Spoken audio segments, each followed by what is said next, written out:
Visionnaire, bonjour. J'espère que tu vas bien. Sur la vidéo de je vais partager avec toi un investissement ultra rentable qui bat l'immobilier, qui bat la bourse, qui bat même la crypto-monnaie. Donc reste sur ce bout de la vidéo afin que je puisse partager avec toi cette idée d'investissement. Donc si tu me découvres pour la première fois, je m'appelle Thierry Toukou. Sur la chaîne, je parle d'investissement, je parle de business, je valide les vulgariser les plus du terroir africain, je partage le mindset, partage mes stratégies et techniques. Donc si les thématiques qui te parlent, n'hésite pas à t'abonner en appuyant sur le petit bouton rouge, en validant la cloche, afin de ne pas manquer plusieurs vidéos business qui diffusent sur la chaîne. Donc si tu l'as aussi fait, je te dis merci. Donc je te demande d'écouter, de rester attentivement, de rester sur le bout de la vidéo afin que je puisse partager avec toi ces stratégies de business. C'est que j'ai déjà partagé avec toi aussi comme ça plusieurs stratégies de business. C'est-à-dire que les sources d'enrichissement sont l'immobilier, la bourse et puis le lancement de business. Et je suis aussi le plan à te dire que l'immobilier, c'est un business sûr et rentable, mais qui comporte aussi des risques. Oui. Tu peux te dire qu'aller prendre un crédit, c'est un risque. Hein. Ne pas savoir monter aussi un dossier immobilier, c'est prendre des risques. Tu peux échouer, tu peux louper, tu peux faire faillite. Tu peux tomber sur des mauvais techniques, voilà. Des mauvais locataires, ils te font capoter ton business. Ah oui. La bourse, pareil. La bourse aussi, c'est un risque. Aller investir en bourse, il faut s'y connaître. C'est un métier. Et c'est spéculatif. Ça monte, ça descend. Donc, le business sur lequel, l'investissement sur lequel je vais te lancer, je vais te proposer aujourd'hui, je vais partager avec toi, c'est un investissement sûr et rentable et qui ne fluctue pas. C'est un investissement sur lequel tous les riches se nichent. Parce que c'est un investissement de niche. C'est un investissement où tu ne vas que trouver des riches là-dedans. Les riches ont compris que c'est là-dedans qu'ils doivent mettre leur argent. Et c'est un investissement ici sur lequel tu ne payes pas d'impôts. On peut dire ici, c'est un investissement où les gens vont justement planquer leur argent afin de ne pas payer l'impôt. Un peu comme les tableaux. Ici, en l'occurrence, je parle de la France. Ça fait partie du patrimoine de la France, patrimoine français. Donc, sans plus tarder, c'est de quel investissement que je vais te parler? Je vais te parler de l'investissement sur le vin. Ah, je te vois déjà en train de dire, mais Thierry, oui, du vin. Je ne parle pas du vin qu'on va boire, on passe le temps à boire, mais je parle ici de vin en tant qu'investissement. Est-ce que tu savais que tu pouvais gagner comme ça des millions d'euros en investissant sur le vin? Est-ce que tu savais que tu pouvais comme ça, ton argent qui donne en banque, où tu mets sur un livret A qui ne te rapporte rien, où chaque année, tu as dit qu'il y a l'inflation, tu perds plutôt de l'argent, tu pouvais te dire que le stock, le bonifier en achetant des vins. Et cette fois-ci, je te dis des vins de qualité. Je ne te parle pas des vins où tu vas aller acheter à 2 euros, 3 euros. Quoique 2 euros, 3 euros, oui, c'est des vins à boire. Mais je te parle ici des vins de garde. Les vins en tant qu'investissement. Donc, de quel vin il s'agit? Il s'agit ici des grands crus classés de Bordeaux. Il faut savoir pourquoi, d'où vient donc la réputation des grands crus classés de Bordeaux. La réputation des grands crus classés des vins français date depuis 1855. C'est Napoléon, lors de la convention du commerce, qui est allé à classifier, a demandé à son ministre du commerce d'aller faire la classification de tous des vignes françaises. Le ministre de l'économie est allé à Bordeaux faire la classification de certains grands crus. Donc aujourd'hui, à Bordeaux, malheureusement, c'est-à-dire que voilà, malheureusement ou heureusement pour la région de Bordelaise, ce sont eux qui ont la primeur. Dans certaines régions françaises, ils font du vin, hein, mais c'est les vins de Bordeaux qui ont la cote aujourd'hui. Donc tu as aujourd'hui les châteaux, hein, c'est classifié, c'est-à-dire que par 5 catégories. Hein. Tu as les premiers grands crus. Donc les premiers grands crus sont les châteaux Aubryon, château Lafite, Rochette, qui sont des Pauliacs, château Margaux, tu as le château Latour, Pauliac, tu as le château Mouton de Rochette. Donc quand tu entends Pauliac, c'est les cépages. Hein. Donc, voilà les 5 grands crus classés. Donc, sur les 5 grands crus classés, on peut les classifier aussi un peu comme les matchs de football. Tu as la première division, après tu as la deuxième division, tu as le deuxième grand cru classé, tu as le troisième grand cru classé, tu as le quatrième grand cru classé, tu as le cinquième grand cru classé. Et ces grands crus classés, cette deuxième, troisième grand cru, jusqu'à cinquième, sont originaires des premiers grands crus. Donc la stratégie ici pour toi, si tu veux investir là, peut-être là-dedans aussi, c'est au lieu d'aller chercher plus tard toucher les premiers grands crus, parce que les premiers grands crus, la bouteille, une bouteille, c'est pas moins de 1000 euros. Une bouteille sortie du château, c'est pas moins de 1000 euros. Donc quand tu prends une caisse de 6, ça fait 6 000 euros. Tu prends une caisse de 12, ça fait 12 000 euros. Tes 12 000 euros, tu vas les planquer, tu vas les garder. Au bout de 10 ans, 15 ans, 20 ans, tu peux multiplier le chiffre même par 200. Une bouteille, au bout de 15 ans, cette bouteille-là, tu peux la vendre à 1 million d'euros. Tu n'as qu'à voir aux enchères, les ventes aux enchères des bouteilles. Donc tu vois un peu, moi c'est l'investissement que j'ai... c'est mon tout premier investissement. J'ai commencé en 2007 par passion. J'ai dit, bon, dans quoi est-ce que je vais mettre mon argent? Je vais investir en très bon père de famille. Je ne vais pas sur les investissements à risque. L'immobilier, je ne maîtrise pas l'immobilier. Je ne maîtrise pas. Je veux dire, la bourse, je ne maîtrise pas la bourse. Je préfère aller sur les choses sur lesquelles je peux avoir le contrôle. Le vin, c'est quelque chose de stable. Par passion, je suis allé. Vous voyez, c'est commencé sur une cave. Hein. Donc ça, c'est la cave. C'est une cave frigorifique. Donc d'une capacité de 250 bouteilles. Donc je suis allé là-dedans. Il faut se dire que c'est là-dedans que tous les milliardaires de ce monde n'investissent que l'argent là-dedans. Beaucoup, c'est-à-dire que prennent le milliard, vont acheter des caisses de vin pour 2 millions d'euros, 3 millions d'euros, vont stocker. Vous avez aujourd'hui des zones franches en Suisse, des zones comme ça de plus de 100 hectares, où les milliardaires vont planquer les caisses de vin et les tableaux. Parce que c'est une niche. Quand tu investis là-dedans, ça ne paye pas d'impôts. Aujourd'hui, c'est pour ça que les vins sont spéculatifs. Tu ne peux plus trouver une bouteille de vin. Les bouteilles de vin partent comme les petits pains. Je dis les bouteilles de vin à 1000 euros, ça part comme les petits pains.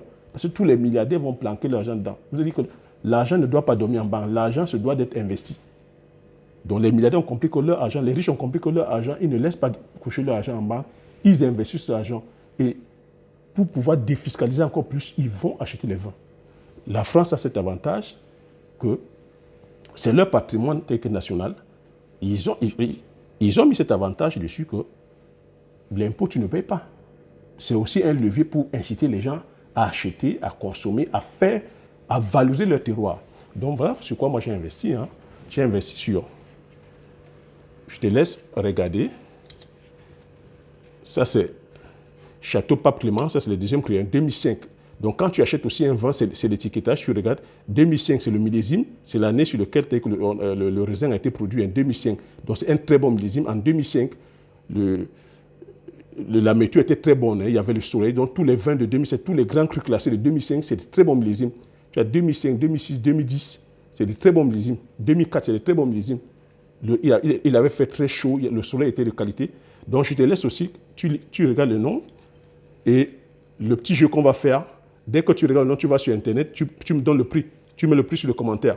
Je n'ai pas envie de donner le prix ici pour ne pas vous perdre un peu. Certains pourront peut-être dire que j'invente les prix, mais le petit jeu qu'on va faire, tu regardes, tu vas sur Internet, tu donnes le prix, parce que les prix sont marqués sur Internet. Tu vas sur le site de Parker. Parker, c'est l'agence de notation des vins. Hein.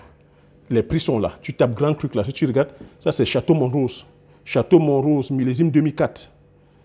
Tiens, c'est un. Tu regardes là derrière, c'est un Saint-Estève. Donc, c'est un deuxième Grand Cru. Donc, Château Montrose, tu tapes, tu regardes le prix. Tu mets. C'est le petit jeu que je vais qu'on fasse ensemble pour pouvoir aussi t'intéresser. Et donne-moi le prix maintenant, aujourd'hui, parce que ça, c'est depuis 2014 que j'ai ces vins-là. Pardon, depuis 2007, autant pour moi. Depuis 2007 que j'ai ces vins. Donc, tape les prix, tu me donnes le prix affiché aujourd'hui. Combien coûte un Château Montrose de 2001, millésime 2004? Ici, c'est la Dame de Malascot 2006, Château Margaux. Tu as vu? Margaux, appellation Margaux. Donc, c'est le deuxième cru. Je te dis que Château Margaux, c'est le premier grand cru. Voilà son deuxième grand cru. Donc, je te laisse aussi. Calon de Ségur, Saint-Estève, grand cru. Donc, lorsque tu achètes ton vin, il faudrait que tu regardes bien la mention grand cru. Et tu regardes le millésime 2005, magnifique. Ça, c'est un très bon millésime. Donc, lorsque tu achètes, il faudrait, les grands vins, c'est grand cru classé, c'est marqué grand cru. Grand cru. Calon de Ségur, Saint-Estève, c'est le cépage. Donc, grand cru classé. Le millésime, maintenant, tu regardes, le millésime, c'est important. Le millésime est très important. 2005, c'est un très beau millésime. Donc, Calon de Ségur, Saint-Estève, grand cru, millésime 2005.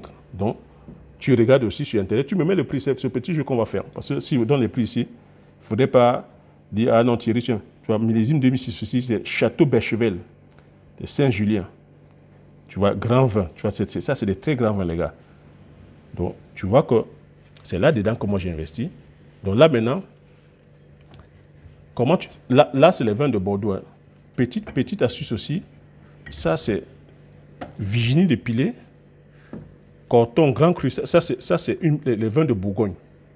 Tu vois, les vins de Bourgogne ne sont pas classés. Mais je vais te donner aussi une petite astuce. Les vins de Bourgogne, ce sont des très grands vins. Un vin, par exemple, comme le vin de la Romano Conté. Un vin comme la Romano Conté, c'est un vin de Bourgogne. Une bouteille de Romano Conté coûte 16 000 euros, les gars. 16 000 euros. Donc, tu imagines, on te vend une caisse de 6, une caisse de 12. Une bouteille coûte 16 000 euros. Pourtant, ce ne sont pas des vins classés. Hein. Mais le cépage, le vin a été très bien travaillé. Donc, la différence entre un vin de un Bordeaux et un vin de Bourgogne, tu vois la différence un peu? Tu vois la différence sur les bouteilles? Tu vois comment la bouteille ici, elle est ovale et là, elle est verticale. Tu vois? La différence, ça c'est un Bordeaux, mais là, ça c'est du blanc. Tu vois, là, c'est du rouge. Je ne sais pas si tu peux voir d'ici. La différence entre le Bourgogne et Bordeaux, c'est que la bouteille est ovale. Donc là, c'est les blancs de Bordeaux. Tu entendras aussi parler des châteaux, c'est-à-dire que château de Régnier, Génie, les Sauternes. Sauternes aussi, c'est-à-dire que 2000, c'est un très bon. Les Sauternes, c'est des spiritueux. Ça, c'est des vins, c'est-à-dire que des vins blancs sucrés. Hein, c'est des spiritueux, c'est doux. Donc, tu vois aussi, je te laisse. Tu tapes le prix, tu regardes. Mais je peux déjà te dire, la bouteille la moins chère ici, c'est 100 euros. Hein. Donc ça aussi entre 100 jusqu'à 300, jusqu'à 250, voire 300 euros. Donc ça, c'est les Bourgognes, les blancs, les Bourgognes. Donc tous, là aussi, c'est les Bourgognes. C'est un clos. Je vais commencer comme ça, dès que cet investissement, dès que je vais commencer à investir. Après, et dire non, je change. Je vais plutôt me lancer maintenant dans l'entrepreneuriat agricole. Donc, comme je t'ai dit aussi, il faut diversifier ses investissements. Tu vois, là, ici, c'est le champagne.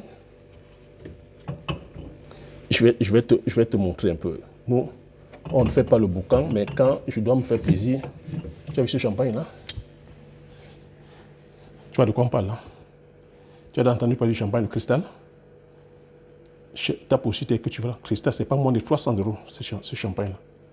Le cristal. Tu vois? On ne fait pas le boucan, mais quand on veut se faire plaisir, on se fait plaisir. C'est cristal. C'est Louis Roederer. Tape cristal, la maison Louis Roederer, c'est millésime 2000. La bouteille, c'est 300 euros, les gars.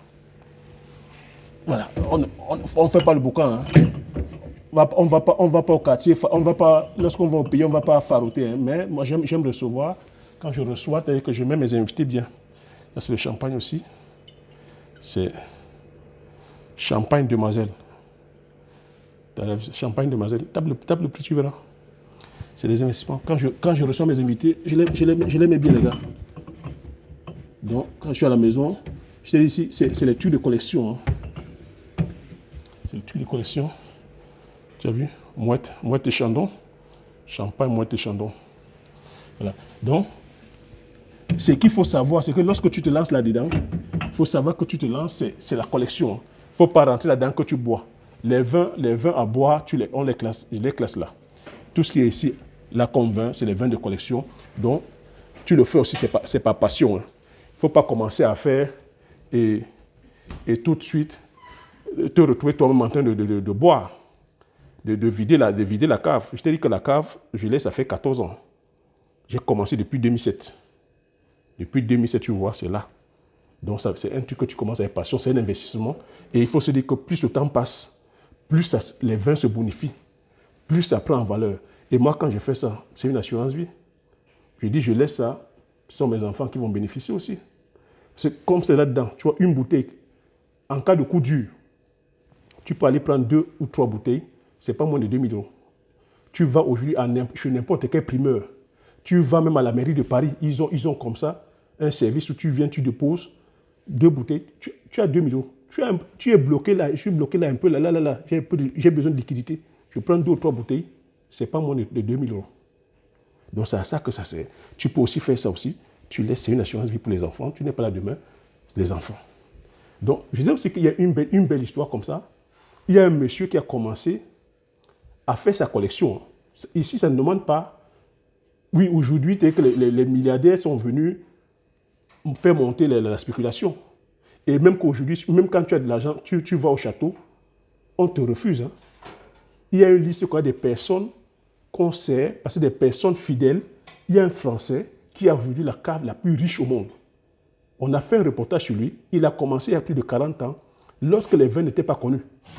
Mais sur la confiance des vignerons, parce que lui, il était là à soutenir les vignerons quand il n'y avait pas la lumière telle que sur ces vins-là. Donc aujourd'hui, c'est le seul qui peut aller comme ça dans tous ces châteaux qui étaient cités, Château Latour, Château Margaux, Château Lafite, Château Aubryon. On lui donne son carton sans rechigner. Alors que les milliardaires de ce monde, ils peuvent aller, on ne leur donne pas parce qu'on sait que ces milliardaires viennent uniquement pour la spéculation. Donc, il faut vraiment faire attention avec il faut vraiment faire attention avec ça. Aujourd'hui, tu vois, les premières personnes qui sont lancées dedans se frottent les mains. Aujourd'hui, les milliardaires sont venus saturer et c'est un business qu'il n'y a que les milliardaires qui maîtrisent, qui connaissent. Donc voilà ce que je voulais partager avec toi. Pareil aussi sur les cognacs, hein, tu vois. Là, c'est le cognac. Pareil sur les cognacs, tu vois. Glenfiddich. Et quand on parle de ces grands vins, on ne parle pas de bouteilles. Hein. Il faut savoir utiliser l'expression, on parle de flacons. Quand on parle de ces grands vins, on parle de flacons. Ça, c'est un flacon. Ça, c'est un flacon. Tu vois. Je te laisse. Ça, c'est... Tu vois, pareil, tu peux faire des... Tu peux acheter, tu fais des collections. Tu peux acheter, tu fais des collections. Tu peux acheter, tu fais des collections. Tu vois. Ça, pareil. Royal Salute. Il faudrait que je te parle de ça. Royal Salute. Ça, c'est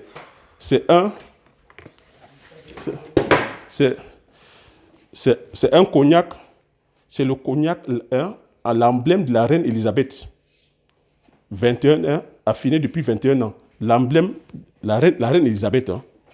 Donc, ça aussi, c'est des choses sur lesquelles il faut savoir. Tu investis dessus, plus le temps passe, plus ça prend de la valeur. Donc, voilà, chers visionnaires, ce que j'avais à partager avec toi sur cette idée d'investissement. J'espère que tu as appris des choses. Ici, il s'agit aussi maintenant, cette fois-ci, d'aller toi-même aussi approfondir tes recherches, de t'informer, d'aller auprès des primeurs, d'aller vraiment faire les tours aussi sur ces différents châteaux-là, te renseigner, prendre passion. C'est quelque chose qu'on fait par passion. Hein. Et lorsque tu investis là-dedans, c'est un argent que tu ne prends pas toutes tes économies pour aller mettre. Non, c'est un argent, c'est une épargne, non? C'est un argent comme ça que un argent que tu devais, tu n'as pas besoin dès que pour l'instant que tu mets dedans. Je ne te demande pas ici d'aller investir que tout ton argent dedans. C'est de prendre un argent de sécurité où tu pourrais peut-être aller laisser en banque, mais au lieu de laisser en banque, mais de plutôt investir que dans le vin. Voilà. Abonne-toi, partage massivement. Comme j'ai coutume à dire, l'information c'est la connaissance c'est la richesse. Une fois que tu as ces informations, tu appliques tes stratégies, tu passes l'action massivement afin d'impacter ta vie et impacter la vie de ceux qui t'entourent. Sur ce, je te dis merci. À la prochaine vidéo. Ciao.